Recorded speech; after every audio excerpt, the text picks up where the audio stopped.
Mon nom c'est Anoumou Dagnan, je suis médecin biologiste de formation, professeur en bactériologie, virologie à l'université de Lomé, faculté des sciences de santé et chef service de bactériologie, virologie au CHU Sylvanus Olympia.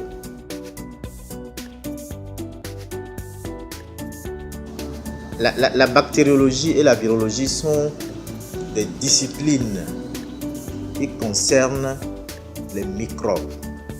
La bactériologie étudie ce que nous appelons communément les bactéries et la virologie, ce que nous appelons communément les virus. Ce sont tous des disciplines qui sont consacrées à ce qu'on appelle des agents infectieux, c'est-à-dire des agents qui sont transmissibles.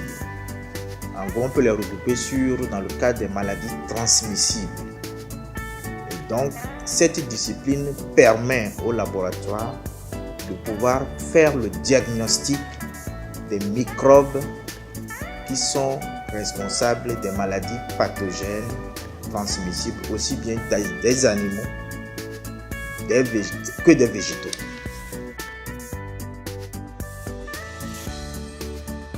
Alors les exigences, c'est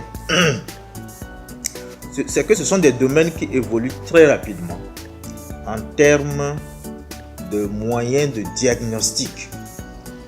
S'il y a des domaines dans lesquels les évolutions sont rapides pour pouvoir poser les diagnostics des maladies transmissibles, c'est évidemment en bactériologie et en virologie. Il y a aussi d'autres domaines où ça évolue. Les exigences, c'est d'abord la rigueur.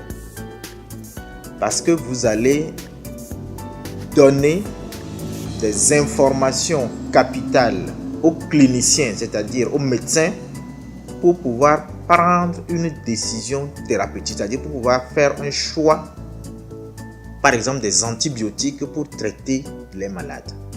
Et donc il faut être rigoureux pour ne pas commettre des erreurs, pour ne pas se tromper, parce que si vous vous trompez, on va utiliser des médicaments peut-être qui ne seront pas efficaces sur l'infection dont la personne souffre. Donc la rigueur est fondamentale et la réactivité, c'est-à-dire il ne faut pas mettre 2, 3, 4, 5 jours pour pouvoir répondre aux cliniciens, parce que il y a certaines maladies qui sont des urgences. Si vous répondez tard, la personne peut perdre la vie parce qu'on n'aura pas fait de bons choix.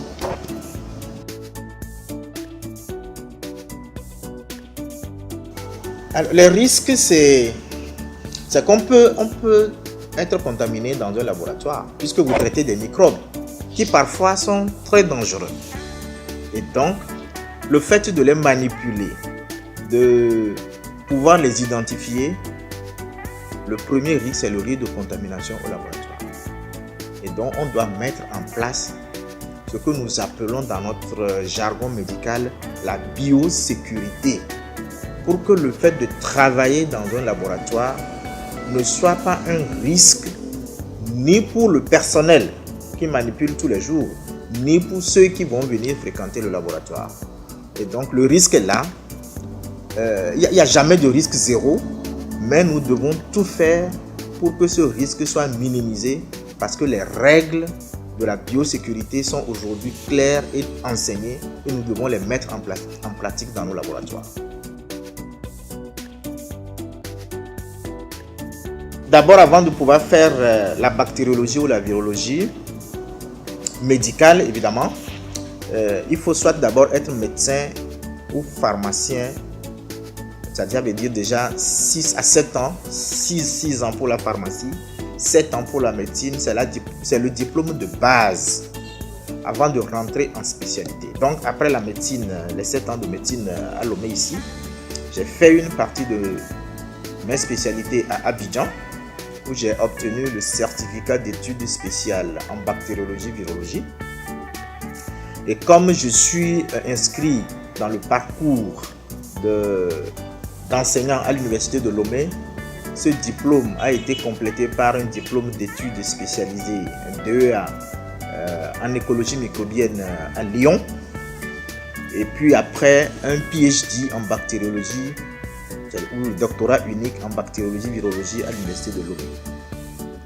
Tous ces diplômes m'ont permis progressivement d'abord d'être nommé assistant chef de clinique à l'université de Lomé en 1999, puis maître assistant en 2009 et maître de conférence agrégé en 2012 et professeur titulaire en 2017.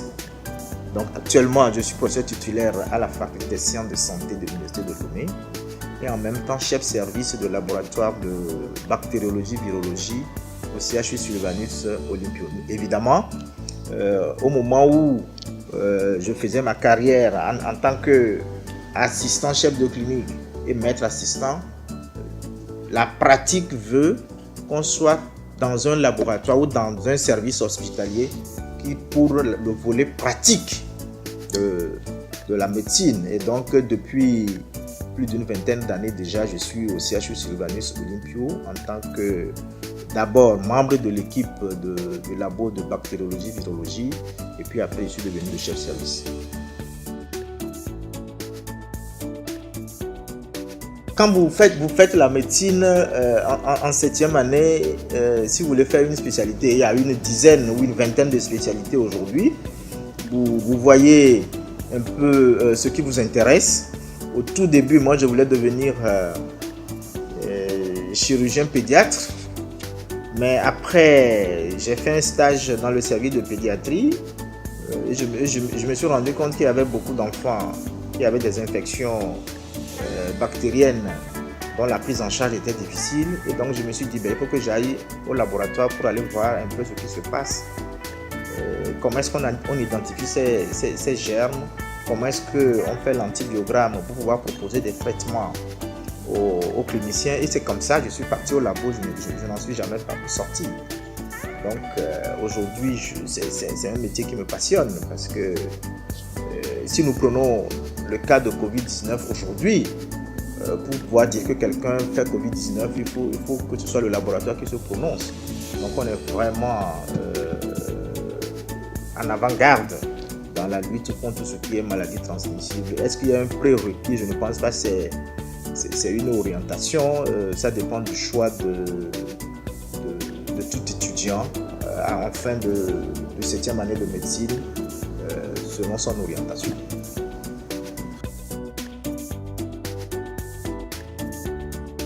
D'abord, j'ai une satisfaction que je rends service à mes compatriotes. C'est quoi si je prends le cas de Covid-19, là où je suis aujourd'hui, il n'y a pas de jour où je ne reçois pas plus de 20 coups de téléphone, rien que pour orienter des gens sur le diagnostic, ou quelqu'un me sollicite pour venir se faire prélever dans mon laboratoire pour faire le diagnostic, ou alors j'ai un résultat que je ne comprends pas, comment est-ce que vous pouvez me l'expliquer? C'est des services. Et moi, je suis très heureux de le rendre à notre population. Sur le plan personnel, je vous assure que la biologie, être médecin biologiste ou pharmacien biologiste, ça nourrit son homme. Sur le plan personnel. Aujourd'hui, j'ai en cours de réalisation de nombreux projets sur la recherche dans le domaine de la bactériologie et dans le domaine de la virologie qui me donnent, ces projets me donnent beaucoup d'opportunités en termes de revenus, aussi bien en termes de revenus qu'en termes d'épanouissement des voyages, d'études, la participation à des congrès internationaux, des invitations à pouvoir présenter ce que je fais ici. Franchement, je suis un homme comblé par la biologie que j'ai embrassée comme carrière. Oui, si je prends les médecins, les pharmaciens, enfin, les étudiants en médecine et de pharmacie ou les jeunes médecins qui sortent,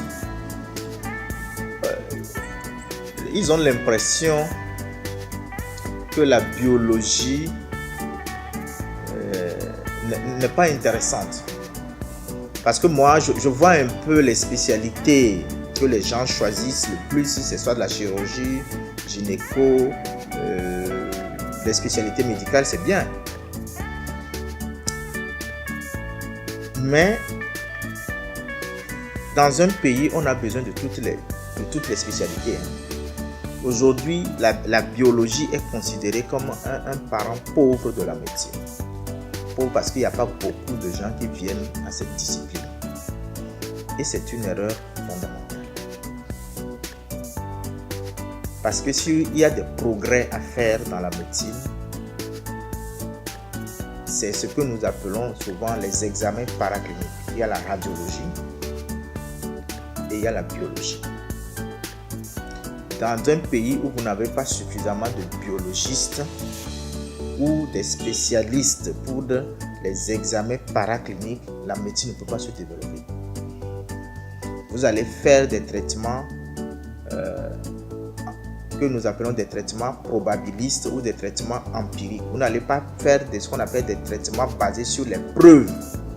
Parce que les preuves, ce sont les examens paracliniques qui les apportent. Et donc, moi, j'exhorte la jeunesse et la jeune génération à s'orienter massivement vers les disciplines biologiques. Il y a beaucoup d'opportunités dans ces disciplines-là. Et malheureusement, ce sont des opportunités qui se ferment ou qui ne sont pas suffisamment exploitées parce qu'on n'a pas suffisamment d'étudiants qui viennent à cette discipline-là. Je les exhorte à faire un pas vers la biologie. Ils ne seront vraiment pas déçus. Professeur, merci. Je vous en prie.